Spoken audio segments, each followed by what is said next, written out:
For over a century, a huge question has loomed over history and archaeology. Was King David, the legendary slayer of Goliath and ruler of ancient Israel, a real person? Or was he just a myth, a campfire story passed down through generations? For decades, many modern scholars lean towards myth. The reason? A king, especially a powerful one who founded a dynasty, should leave behind evidence of his kingdom.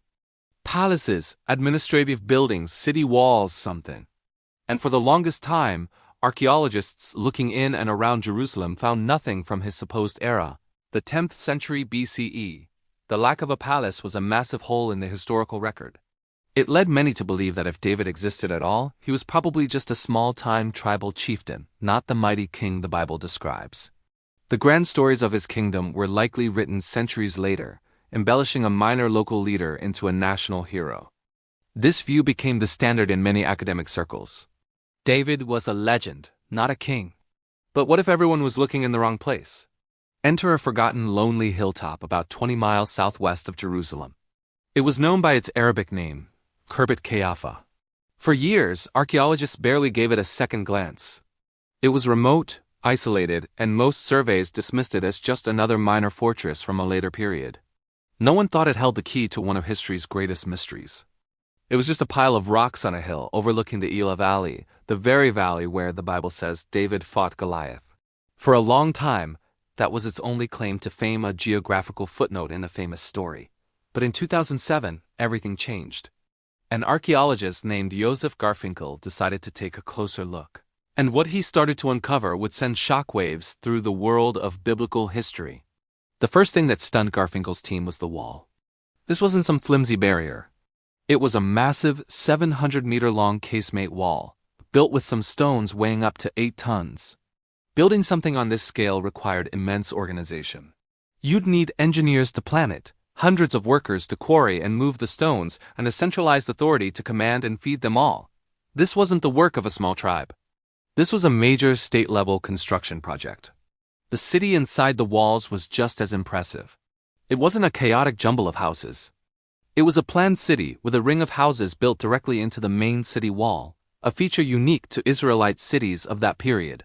This level of urban planning pointed directly to a powerful central government, one that didn't exist according to the scholars who dismissed David as a myth. Then they found something that truly defied all expectations. Ancient cities in Judah and Israel almost always had just one gate. It was easier to defend. But Khirbet Qeiyafa had 2 enormous monumental gates, one on the west and one on the south. This was unheard of. Why build a second gate, creating a defensive weak point? The archaeologists were baffled until they turned to an ancient text. The first book of Samuel mentions a place called Shaaraim, which in Hebrew literally means 2 gates. Could this be it? The location matched, overlooking the Elah Valley where the Philistines fled after Goliath's defeat, right past a city the Bible calls Shaaraim. The connection was electrifying. A city with a name meaning 2 gates had been found, and it had 2 gates. It was a stunning piece of corroborating evidence that had been hiding in plain sight. But the most crucial question remained. When was this city built? If it was from a later period, it had nothing to do with David. The team needed hard science. They gathered organic material from the site's foundation's charred olive pits, to be exact. These were sent to a lab at Oxford University for rigorous carbon-14 dating. The results came back, and they were a bombshell. The olive pits, found in the deepest, earliest layers of the city, dated squarely between 1020 and 980 BCE. This was the exact time frame the Bible assigns to King David's reign. It wasn't centuries later. It wasn't an earlier Canaanite city. It was a powerfully fortified city built right at the dawn of the Israelite monarchy. The science was undeniable. This discovery single-handedly challenged the decades-long consensus that no significant construction happened in Judah during that time. As the excavation continued, more signs of a sophisticated government emerged. Inside the city, archaeologists found hundreds of large storage jars. The handles of these jars were stamped with official seals, but strangely, they were all blank. This suggests a very early form of administration, a system where taxes, likely in the form of olive oil or grain, were being collected and controlled by a central authority, even before a standardized royal insignia was developed. This was evidence of bureaucracy, taxation, and a supply chain, all hallmarks of an organized state. They also found unique pottery and tools that were distinct from their Philistine and Canaanite neighbors, pointing to a distinct cultural identity. This wasn't just a fortress. It was a bustling administrative center, the seat of a new and powerful kingdom flexing its muscles on the frontier. And then, at the very highest point of the city, its acropolis, they found it.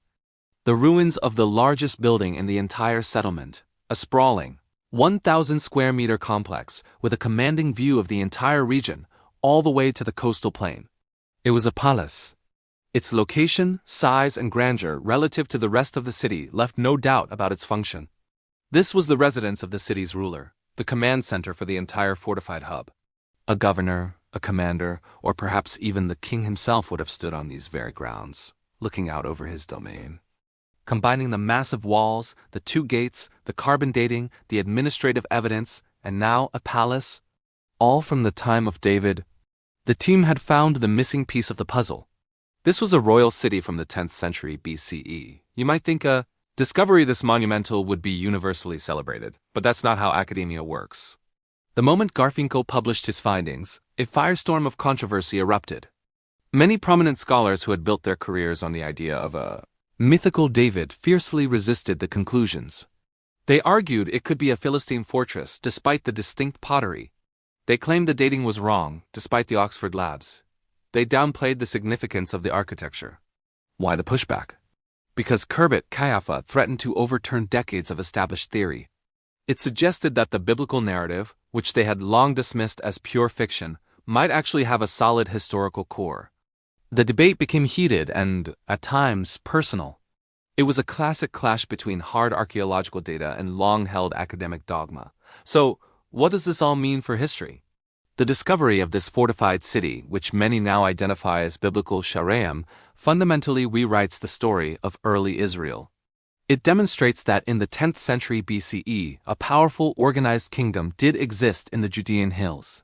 This kingdom was capable of massive construction projects, sophisticated urban planning, and complex administration. It controlled its borders and projected power. This is the exact profile of the kingdom described in the Bible, ruled by King David, while the stones themselves don't have King David's palace written on them. The evidence strongly suggests that the biblical account is not a later invention, but is rooted in a genuine historical reality. The city on the hill ignored for so long has given a voice back to the silent stones, telling a story that shakes the very foundations of biblical history and brings the era of David and Solomon out of the realm of myth and into the light of day. This incredible find reminds us that history still has so many secrets buried just beneath the surface, waiting to be discovered.